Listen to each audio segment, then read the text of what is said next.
হযরতে খালিদ বিন ওয়ালিদ নিজের স্ত্রীকে বলতে লাগলো, আমার প্রাণের স্ত্রী, আমার শরীরের অঙ্গগুলোকে দেখো, কোন একটা জায়গা পাও কি যে জায়গাতে কাটার চিহ্ন নাই?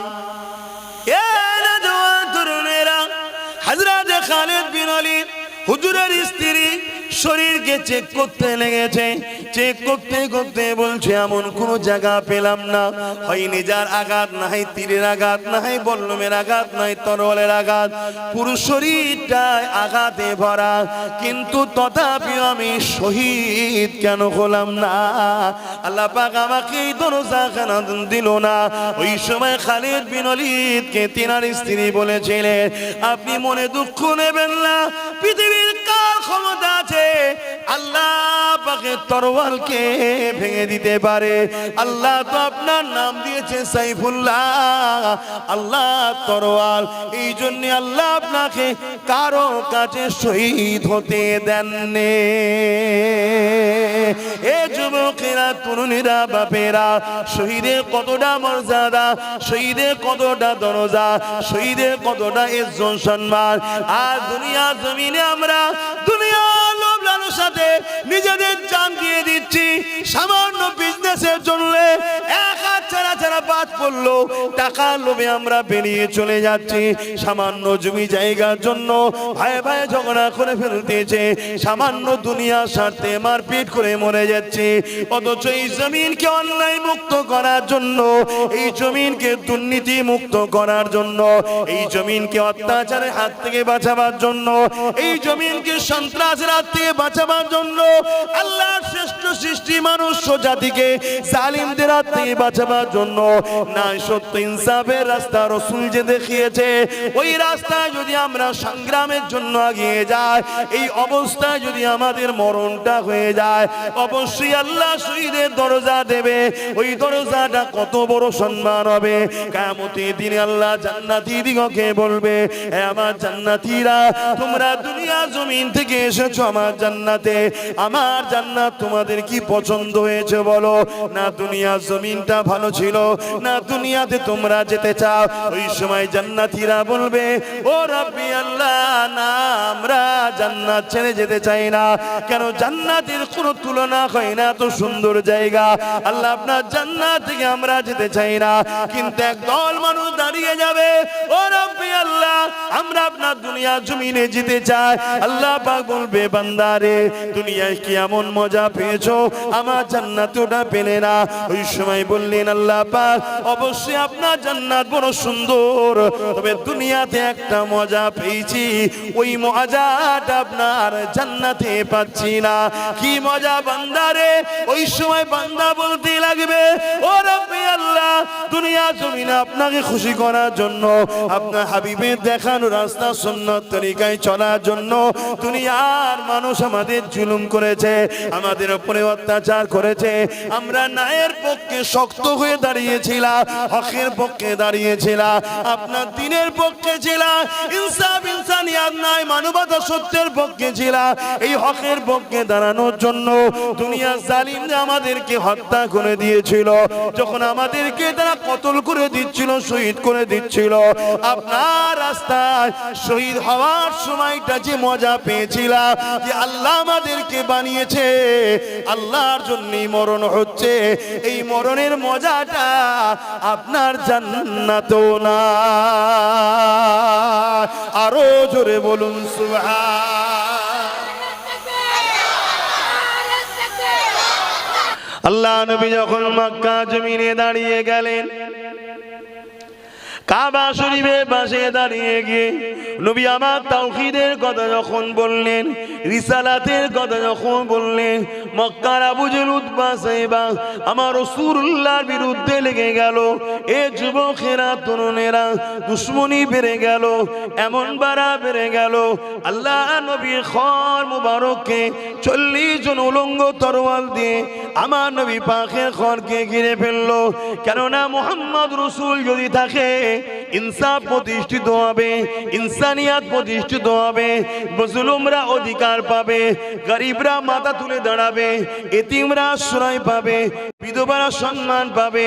এই জন্য আবু জেহেল চাইলো মুহাম্মদ রাসূলকে রুখতে হবে, কেননা আবু জেহেল ছিল একটা সন্ত্রাসের নাম, আতঙ্কের নাম, খুনির নাম, যে কিনা গরিবদেরকে গোলাম বানিয়ে রেখেছিল। আর মুহাম্মদ রাসূলুল্লাহ এসেছিলেন দাসত্ব শিকল ভেঙে দিয়ে আল্লাহর সৃষ্টিগুলোকে আজাদ করে দিবার জন্য।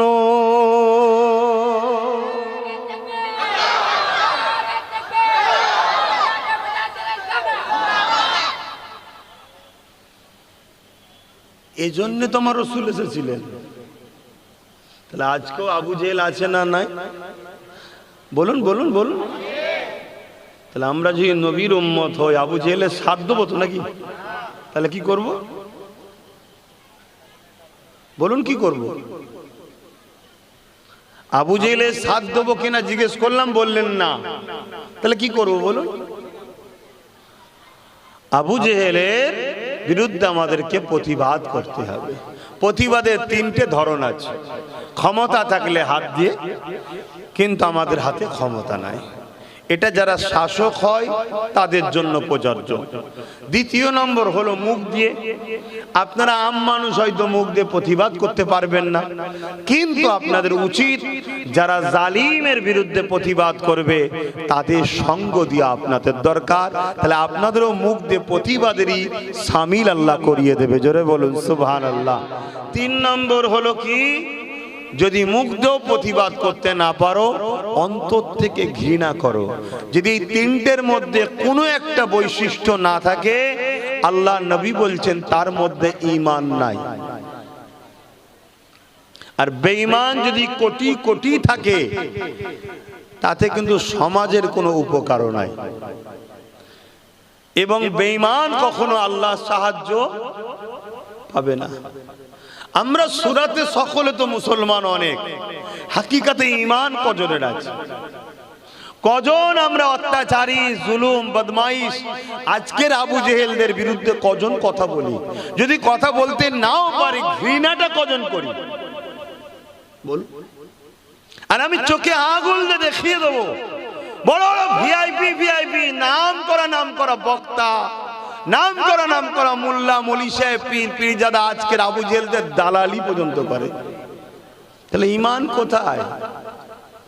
এজন্যই তো আল্লাহ আমাদের উপরে নারাজ। এজন্যই তো আজকে সব দিক দিয়ে আমরা বঞ্চিত হচ্ছি, সব জায়গায় আমরা বিপদগ্রস্ত হচ্ছি, আমাদের কোনো জায়গাতে শান্তি আমরা পাচ্ছি না। মাথায় টুপি দিয়ে দিলাম, মুখে দাড়ি রেখে দিলাম, 5 ওয়াক্ত নামাজ পড়ে নিলাম, 1 মাস বছরে রোজা রেখে দিলাম। এ যুবকেরা, তরুণেরা 24 ঘন্টার অঙ্কটা একবার করেন। আল্লাহ আপনাকে কেন বানিয়েছে? 24 ঘন্টার মধ্যে 5 ওয়াক্ত নামাজ রয়েছে। 10 মিনিট করে যদি ধরি 50 মিনিট বা 1 ঘন্টা, তাহলে বাকি সময়টা আল্লাহ কি জন্য দিয়েছে? 23টা ঘন্টা আল্লাহ যে দিয়ে, এর মধ্যে কি কাজ আমাদেরকে করতে হবে? এ যুবকেরা, আমরা তো অঙ্কটা করলাম না।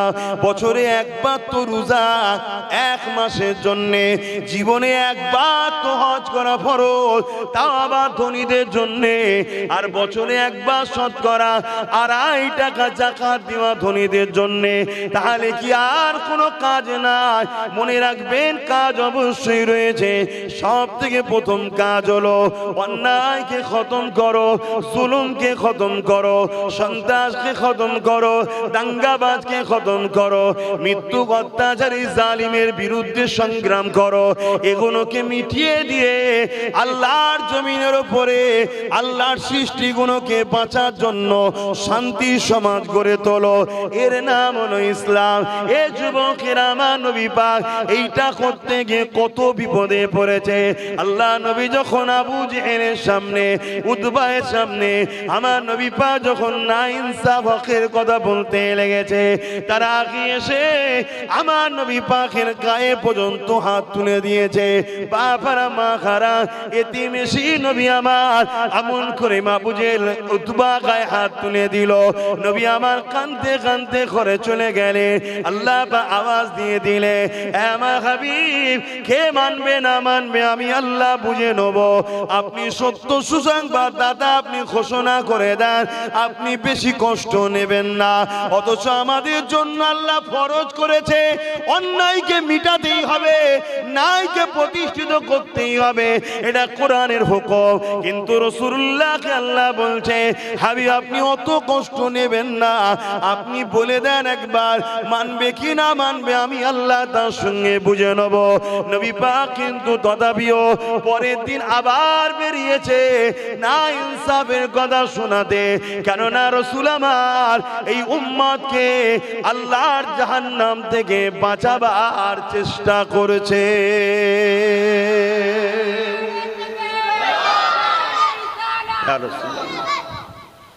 সেই নবীর উম্মত হিসাবে আমাদেরও কি দায়িত্ব নাই?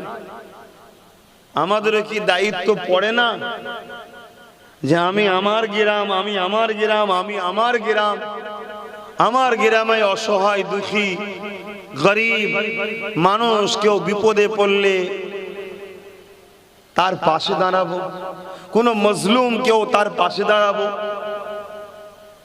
আমি প্রায় জায়গায় বলি, আজও বলছি, এটা মাথার মধ্যে একদম গেঁথে নেন, আমার আল্লাহ জালিমের সাথে থাকে না, আমার আল্লাহ জালিমের সাথে নাই। সে যদি পীর দাবিদার হয়, পীর সাহেব পীর জাদাও হয়, মুফতি হয়, মৌলানা হয়, যত বড়ই মুফাসসির হোক, সে যদি জালিম হয় আমার আল্লাহ জালিমের সাথে নাই। এটাকে মাথার মধ্যে গেঁথে নেন। আমার আল্লাহ ওই লোকের সঙ্গে আছে যে ফুটপাতে পড়ে আছে, অথচ জালিম নয়, আমার আল্লাহ তাকেও ভালোবাসে, তার সাথে আছে। জোরে বলুন সুবহানাল্লাহ। কিছু বুঝাতে পারলাম?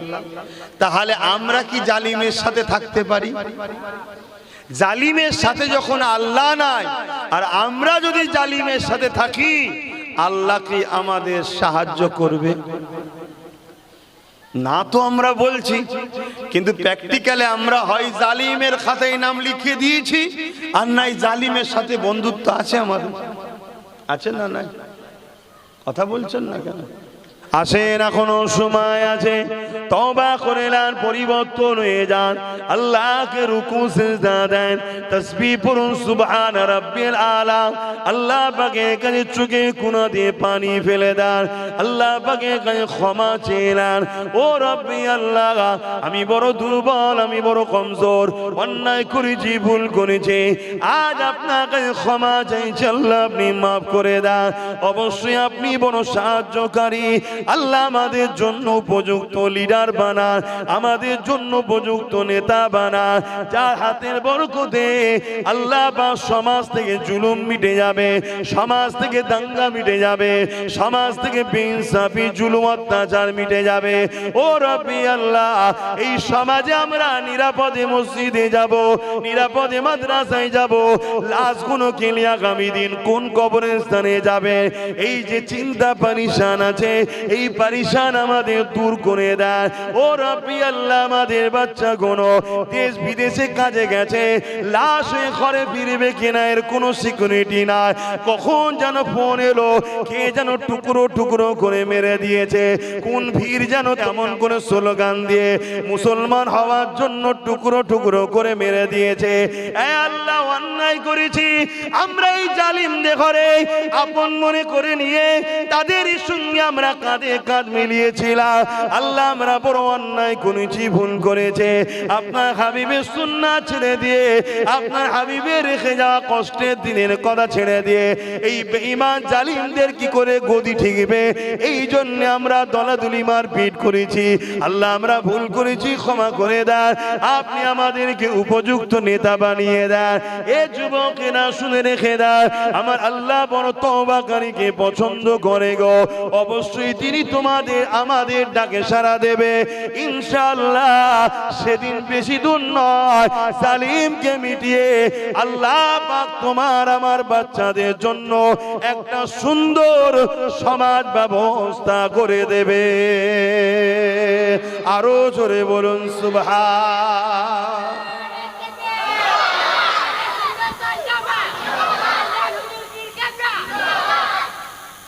কিসের নিরাপদ আছে আমাদের? আগামীতে আরো অনেক পরিকল্পনা হবে। এই সব কিছুর জন্য দোষী কারা? আমরা। স্বীকার করুন, স্বীকার করুন। আর মনে রাখবেন, আমাদের মধ্যে মাথায় টুপি দিয়ে মুখে দাঁড়িয়ে রেখে মোল্লা মলি সাহেব মাথায় বসে আছে 95%। যারা দেখবেন শুধু বলবে না না না না না না রাজনীতি করি না, কিন্তু নেতাদের সঙ্গে ফটো তোলে। এগুলো হলো কালপিট বদমাইশ, এগুলো হচ্ছে সব থেকে বড় গাদ্দার। কথা বুঝে আসছে না? না, এই গাদ্দার গুলোকে চিনুন, না হয় কিন্তু আরো ঠকতে হবে, আরো ঠকতে হবে। মনে রাখবেন। এরপরও বলে যাচ্ছি, হ্যাঁ মানুষ মাত্র ভুল হতে পারে। যদি কেউ নিজের ভুল বুঝে পরিবর্তন হয়ে তওবা করে ফিরে আসে, অবশ্যই আল্লাহ তাকে ক্ষমা করে দেবে। তার নিয়ে আমার কোনো বক্তব্য থাকবে না, কেননা মানুষ মাত্র ভুল হতে পারে, পরিবর্তন হওয়াটা হলো দায়িত্ব। এ যুবকেরা, কোনো একটা মানুষ হয়তো ভেবেছিল এই রাস্তাতেই কামিয়াবি রয়েছে, কিন্তু আজ যদি সে বুঝতে পারে না এই রাস্তাতে কামিয়াবি নেই, ধ্বংস রয়েছে, সে যদি পরিবর্তন হয়ে যায়, অবশ্যই আল্লাহ তাকে যখন ক্ষমা করে দেবে, তার বিষয়ে আমার কোনো বক্তব্য রাখা উচিত হবে না। কিন্তু পরিবর্তন যদি এই সময় না হয়, আর কবে হবে? যেখানে কেন্দ্র জালিম সরকার ক্ষমতার জোরে ইসলাম বিরোধী আইন তৈরি করে দিল, মসজিদ আজকে নিরাপদে নাই, মাদ্রাসা নিরাপদে নাই, কবরস্থান নিরাপদে নাই, ইসলামের অকাম সম্পত্তি গুলো নিরাপদে নাই। এই জায়গাতে যদি এখনো পরিবর্তন না হয়, আর কবে হবে? আর আমার রাজ্যে যিনি রয়েছে তিনি বলছে দিল্লি যাও, বলছে না? বলেন। তাহলে এও কত বড় 2 নম্বর দেখছেন? হ্যাঁ, সে যে ছিল মুসলিম দরদি, কিন্তু আসল মুখের ঘুমটা এবার উঠছে, অরিজিনাল রূপ এবার বেরোচ্ছে। কথা মাথায় ঢুকছে তো নাকি? এখন কোন মুসলমানের আবার কষ্ট হচ্ছে না তো? যদি কষ্ট হয়, ঘরে যে বিক্স লাগিয়ে দিয়ে বালিশে মুখ দিয়ে কাঁদতে যায়। এখানে মসজিদ মাদ্রাসার লড়াই এসে গেছে। এখানে তোর এই বেঈমান নেত্রীর জন্য এখানে কথা বলতে হবে না, তাহলে তোমার ঈমান গেছে। লোক জেনে যাবে কাফের হয়ে গেছে, মরে গেলে পায়ে দড়ি বেঁধে ভাগারে ফেলে দিতে হবে, জানাজা পড়া যাবে না, কারণ কুকুর মরা আর মুসলমান মরা এক। শুনছেন তো নাকি? হ্যাঁ, এবারে দেখছি যে লোক সমাজে বলা যাবে না, তো লোক ঘরে যে ভিক্স লাগিয়ে দিয়ে কম্বল মুড়ি দিয়ে কানকে যা।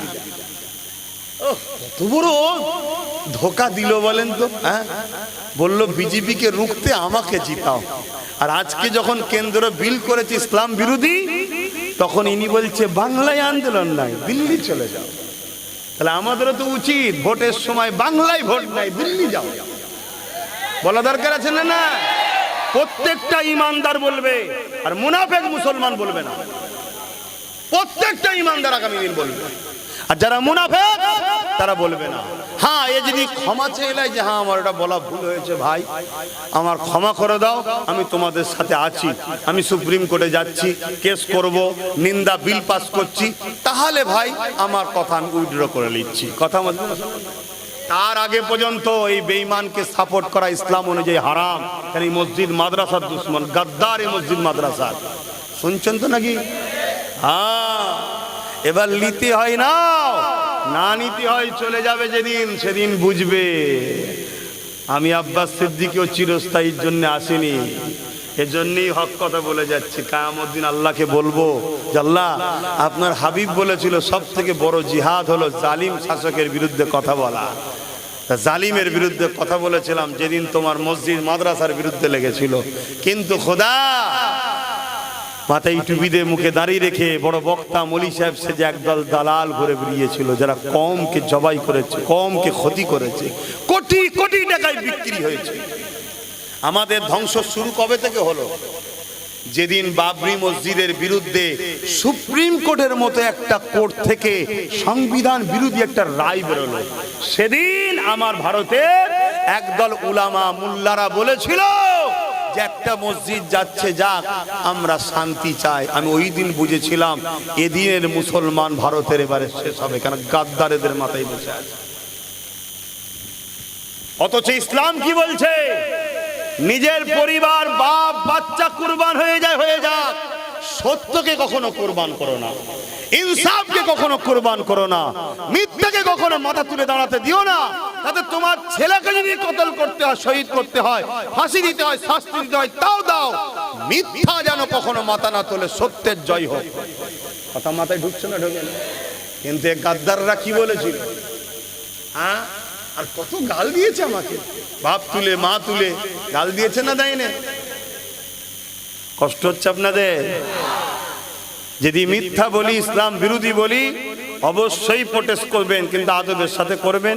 আমি আপনার ঠিকটা শিখে নেব। আমিও মানুষ। বাপেরা, নওজওয়ানেরা, কেন এত কথা বলছি? আমার রাসূলুল্লাহ ইসলামের জন্য অনেক কষ্ট করেছে। আজ আমি আব্বাস সিদ্দিকী বাংলার অলিতে গলিতে ঘুরে বেড়ায়, হাজারো লাখো মানুষ জড়ো হয়ে যায়।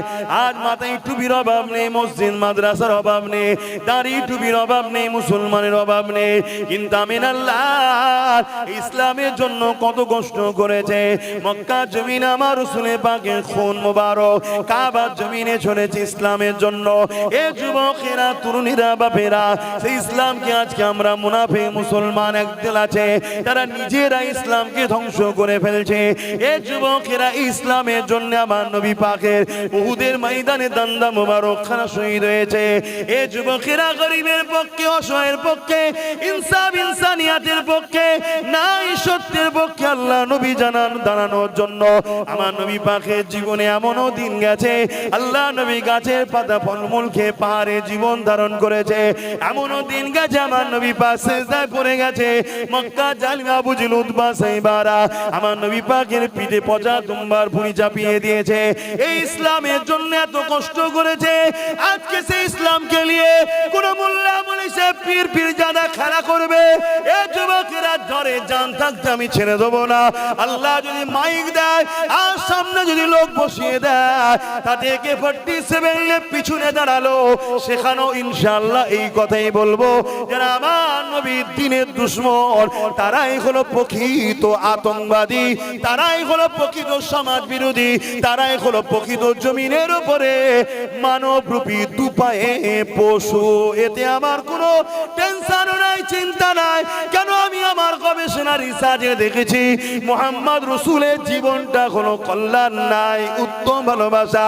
যেখানে নবীর আদর্শে পৃথিবীতে নাই শান্তি প্রতিষ্ঠিত হয়েছে, সেই নবীকে তুমি মানো না আলাদা বিষয়, কিন্তু সেই নবীর বিরোধীকারী যারাই হবে, মনে রাখবেন আর এক কদম আগিয়ে বলছি কোরআনের কথা, আল্লাহ তাদেরকে বলেছে তারা হলো যার সন্তান। শুনছেন তো নাকি? সে যদি দাড়ি চেঁচে হয়, সে যদি দাড়ি রেখেও হয়, সে যদি টুপি না পরেও হয়, বা টুপি মাথায় দিয়ে হয়, সে যদি জুব্বা না থাকে বা জুব্বা পরেও যদি হয়, নবী পাকের বিরোধী কারি হলো কোরআনে আল্লাহ জানাচ্ছে যার সন্তান। আল্লাহ বলেছে, আপনাদের অসুবিধা হচ্ছে? আবার কিছু সেকুলার মুসলমান আর এক শয়তান, শুনছেন তো নাকি? হ্যাঁ, আর এক 26 বেরিয়েছে। তারা কি করে বলেন তো? মসজিদেও যায়, আবার সব জায়গাতেও যায়। আবার মুসলমানকে ফাঁসাবার জন্য বলে যে আমরা 30%, তোরা হলি 70%, তোরা 30%, মেরে ফেলে দেবো। আবার কিছুদিন পরে, গত পরশুদিন দেখছি উনি আবার আর এক জায়গায় যে বসে আছে, দেখেছেন না? দেখেন এরকম কিছু আবার আছে হব্বিস আমাদের সমাজে। আহা, আমার কম এত সরল পিরান হলো কি করে হবে? হ্যাঁ, এত সরল মূল্যে দুনিয়াদারি হবে না। এটা দুনিয়াদারি, এটা দুনিয়াদারি, আবার আখরি জমানা। দরুদ শরীফ আল্লাহুম্মা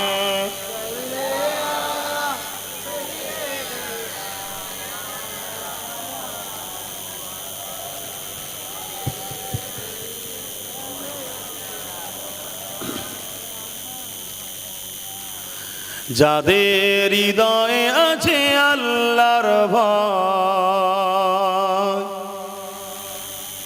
তারা কখনো নবী ভুলে যায় না। আল্লাহর প্রেম ছাড়া এই দুনিয়া কারো কাছে কোনো কিছু চাই না।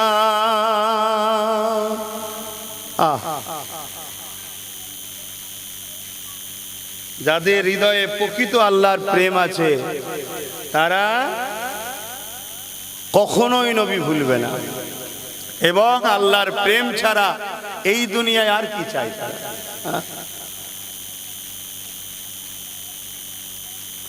যাদের হৃদয়ে আছে আল্লাহর ভয়, তারা কখনো নবী ভুলে যায় না।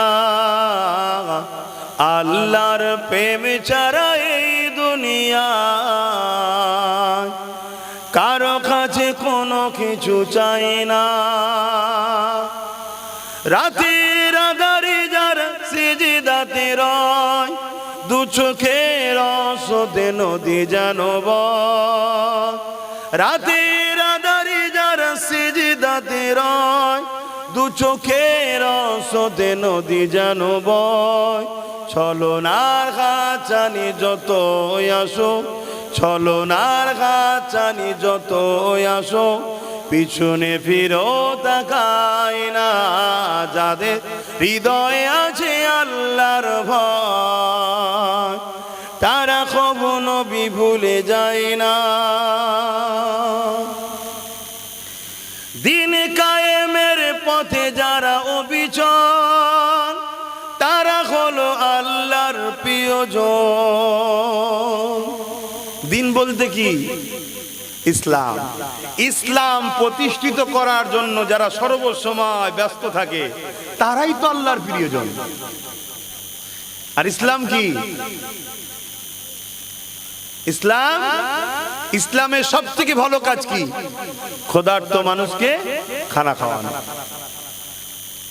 ইসলাম কি? এতিমের মাথায় হাত বুলোলে রাসূল বলছে আমার মাথায় হাত বুলোনো হবে। জোরে বলুন সুবহানাল্লাহ। ইসলাম কি? এতিমকে পরনের কাপড় দিলে রাসূল বলছে আল্লাহ তাকে জান্নাতি লেবাস দেবে। জোরে বলুন সুবহানাল্লাহ। ইসলাম কি? বড়দের সম্মান, ছোটদের স্নেহ। মুসলিম যদি অমুসলিমও হয় তার পাশে দাঁড়িয়ে আল্লাহর সৃষ্টিকে হেফাজত করা, ওই অমুসলিমকে রক্ষা করা, এর নাম তো ইসলাম। আজকে আমরা দিন কায়েম অর্থাৎ ইসলাম বাস্তবে আনা। আজকে সমাজের বুকে স্কুলগুলো বন্ধ হচ্ছে, প্রতি অঞ্চলে অঞ্চলে মদের দোকান খোলা হচ্ছে। মাতাল হা মাতাল, শুনছেন তো নাকি? এই সমাজে এমনও হাজি আছে, আমার কাছে প্রুফ আছে বাপ, রাত্রিরে বাড়ি বাড়ি মদ পাঠাচ্ছে। ও হাজি সাহেব আছে না? না কেন? কালকে একটু ভালো তারে আমাদের হয়ে কাজটা করে দিবে, একটু খেলে। শিক্ষাকে তুলে দিচ্ছে। অত ইসলাম শিক্ষার নাম একরা। ইসলামের প্রথম কথা হলো পড়ো, শেখো, জানো, সেটাকে তুলে দিচ্ছে। আম মানুষ নাই, ভুল করতে পারে। আমরা মোল্লা মুলি সাহেব গুনের হুঁশ নাই, সমাজ থেকে ইসলামকে মুছে দিচ্ছে, আমাদের খেয়াল নাই। আমাদের তো প্রত্যেকটা মসজিদের খুতবায় বলা দরকার, প্রতিটা মজলিসে কথা বলা দরকার যে নেশার কারণে সমাজে ক্রাইম হচ্ছে, নেশার কারণে সমাজে নারীদের সংসারগুলো ডিভোর্স হচ্ছে, নেশার কারণে তিলোত্তমা বোন খুন হয়ে গেল, নেশার কারণে আজকে সমাজে অ্যাক্সিডেন্ট হচ্ছে, নেশার কারণে যুব সমাজ সংসার জীবন নষ্ট হয়ে যাচ্ছে, কাজ কারবার নষ্ট হচ্ছে। এই নেশাকে ব্যান করা দরকার। কি দরকার আছে? না না না, ও যে জাহান্নামে যায় যাকে যাক, আমার হালুয়া রুটি হলেই হলো, দে দে, এইসব চলছে। তো অসুবিধা হচ্ছে, আপনাদের অসুবিধা না হওয়াটাই স্বাভাবিক। তো মানতেই মানবেন, না মানতেই ফেলে দেবেন, মিটে গেল। কিন্তু দুশ্মন আমার বাড়ছে। কে দুশ্মন? আমার বাড়ছে, ডেলি ডেলি দুশ্মন বাড়ছে, আপডেট হচ্ছে, দুশ্মন বাড়ায় ডেলি ডেলি।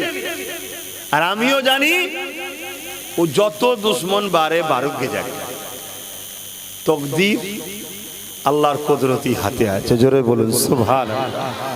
আমি যখন হক কথা বলছি, ভুল কিছু যখন বলিনি, টেনশন লিবার কোনো কারণও নাই।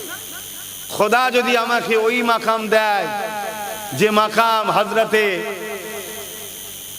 খালিদ বিন ওলীদ আল্লাহর কাছে রোজ চাইতো, কি আল্লাহ, আমি আপনার দ্বীনের জন্য, আপনার সৃষ্টির জন্য, ইনসাফ ইনসানিয়াতের জন্য, মুহাম্মদ রাসূলুল্লাহর জন্য, হকের জন্য আমি আল্লাহ গরিবের জন্য, জালিমদের বিরুদ্ধে আমি সংগ্রাম করতে যাই।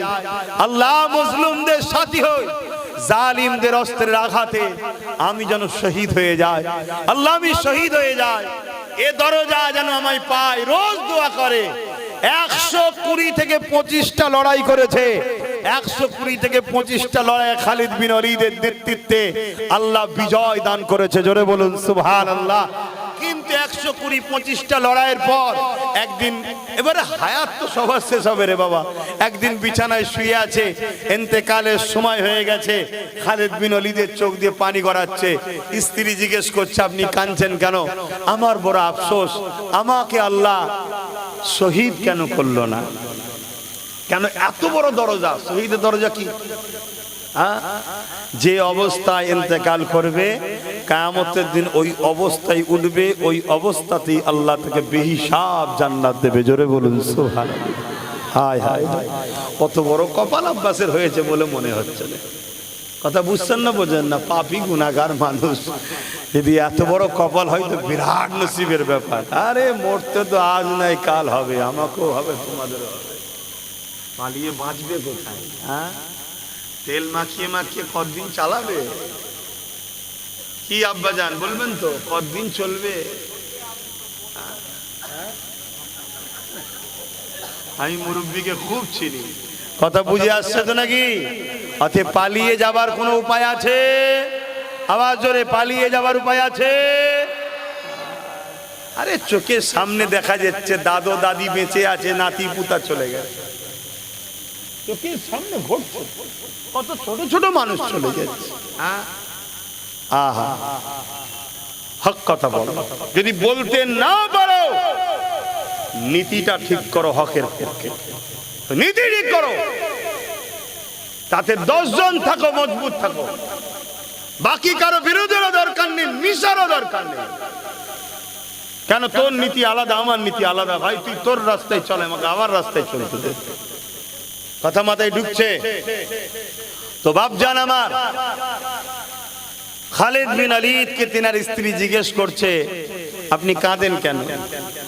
তখন বলছে, আমার বড় স্বপ্ন ছিল আমি আল্লাহর জন্য, আল্লাহর রাহে শহীদ হব, কিন্তু 120-25টা লড়াই করলাম, প্রত্যেকটা লড়াইয়ে আমি বিজয় হয়েছি। এমনকি রোমে 2 লক্ষ সৈন্য ছিল। কত? একটু বলুন। 2 লক্ষ।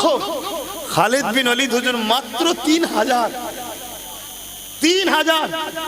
আবার 3টে সিপাহসালার আগে ছিল, 3 জনই শহীদ হয়ে গেছে। 4th নম্বরে খালিদ বিন ওলীদের হাতে ইসলামের ঝান্ডা এলো, এই প্রথম। এর আগে তো উনি ইসলামে ছিলেন না।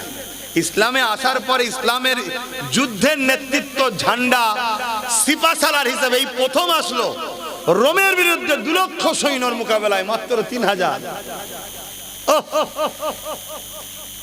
আল্লাহ সেখান থেকেও তিনাকে বিজয় দিয়েছে। জোরে বলুন সুবহানাল্লাহ। ভাবতে পারছেন? ভাবতে পারছেন? আর আজকে আমরা এত এত শুনছেন? এত আমরা শুধু বলছি কি হবে, কি করব, কি করে পারি। আবার যদিও বা দু চারটে ছেলে ভাবে চল, অমনি আবার কেউ এসে বলবে ওসব চলবে না, ইসলামে খেলাফত চলে। হ্যাঁ, ইসলামে খেলাফত চলে। কত বড় দালাল! হ্যাঁ, ইসলামিক রাষ্ট্র নাকি এটা খেলাফত চলবে? এটা ইসলামিক রাষ্ট্র? হ্যাঁ, এটা তো সর্বধর্মের লোকের। এখানে যে সংবিধান অনুযায়ী যে সিস্টেম আছে তার মধ্যে দিয়েই আমাদেরকে করতে হবে, কিন্তু ইসলাম বিরোধী কোনো কাজকে অ্যাকসেপ্ট করা যাবে না। আমার সংবিধান ইসলাম বিরোধী কোনো কাজ করতে বলেছে নাকি যে অ্যাকসেপ্ট করতে হবে? না, মানুষকে স্বাধীন দিয়েছে। কথা বুঝে আসছে না? না, তাহলে সেই জায়গায় আবার কেউ যদি মন নেয় তাকে আবার দমিয়েও দেওয়া হচ্ছে। এই একটা পরিকল্পনা চলছে। যা হযরতে খালিদ বিন ওলীদ নিজের স্ত্রীকে বলতে লাগলো, আমার প্রাণের স্ত্রী, আমার শরীরের অঙ্গগুলোকে দেখো, কোন একটা জায়গা পাও কি যে জায়গাতে কাটার চিহ্ন নাই? এ নওজোয়ান তরুণেরা, হযরতে খালিদ বিন ওলীদ হুজুরের স্ত্রী শরীরকে চেক করতে লেগেছে। চেক করতে করতে বলছে এমন কোন জায়গা পেলাম না, হয় নেজার আঘাত, না হয় তীরের আঘাত, না হয় বল্লমের আঘাত, না হয় তরোয়ালের আঘাত, পুরো শরীরটায় আঘাতে ভরা, কিন্তু তথাপিও আমি শহীদ কেন হলাম না? আল্লাহ পাক আমাকে এই দরজাখানা দিল না। ওই সময় খালিদ বিন ওলীদকে তিনার স্ত্রী বলেছিলেন, আপনি মনে দুঃখ নেবেন না, পৃথিবীর কার ক্ষমতা আছে আল্লাহ পাকের তরোয়ালকে ভেঙে দিতে পারে? আল্লাহ তো আপনার নাম দিয়েছে সাইফুল্লাহ, আল্লাহ তরোয়াল। এই জন্য আল্লাহ আপনাকে কারো কাছে শহীদ হতে দেননি। এ যুবকেরা, তরুণীরা, বাপেরা, শহীদের কতটা মর্যাদা, শহীদের কতটা দরজা, শহীদের কতটা ইজ্জত সম্মান।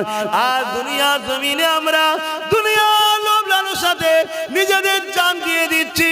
সামান্য বিজনেসের জন্য এক হাত ছাড়া ছাড়া বাদ পড়লো, টাকা লোভে আমরা বেরিয়ে চলে যাচ্ছি। সামান্য জমি জায়গার জন্য ভাই ভাই ঝগড়া করে ফেলতেছে, সামান্য দুনিয়া স্বার্থে মারপিট করে মরে যাচ্ছে।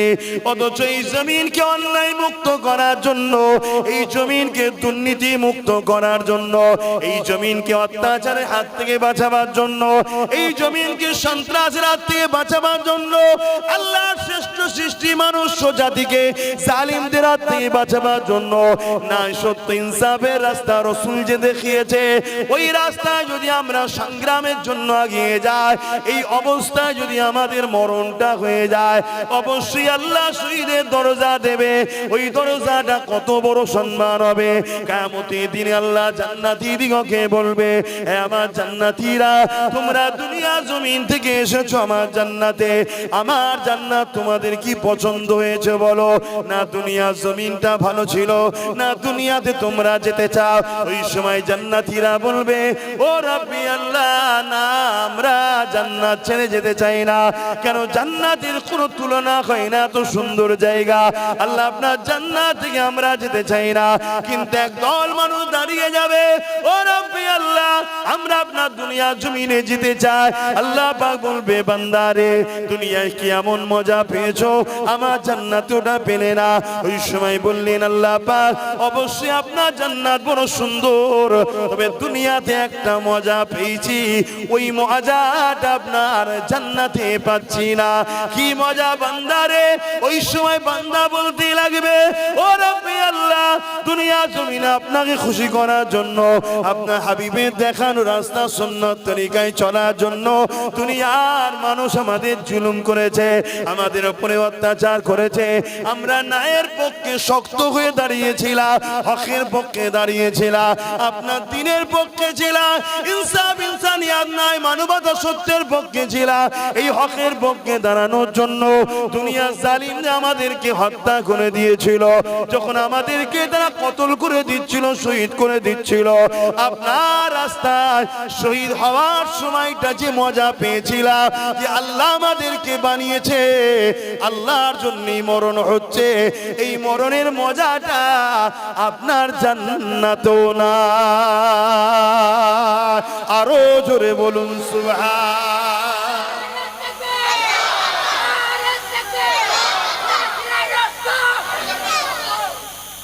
নারে তাকবীর, আল্লাহু আকবার, দিন ইসলামটাই ঠিক আছে।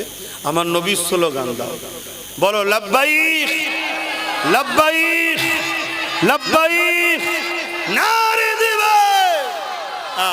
এবার দাদা হুজুরেরটাও দেবে, কেন তার ওসিলায় বাংলার মানুষ আমরা ইসলাম পেয়েছি, না নেমো খারামি করা হবে।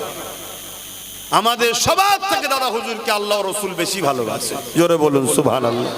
হ্যাঁ, ওলিদের সাথে থাকবেন।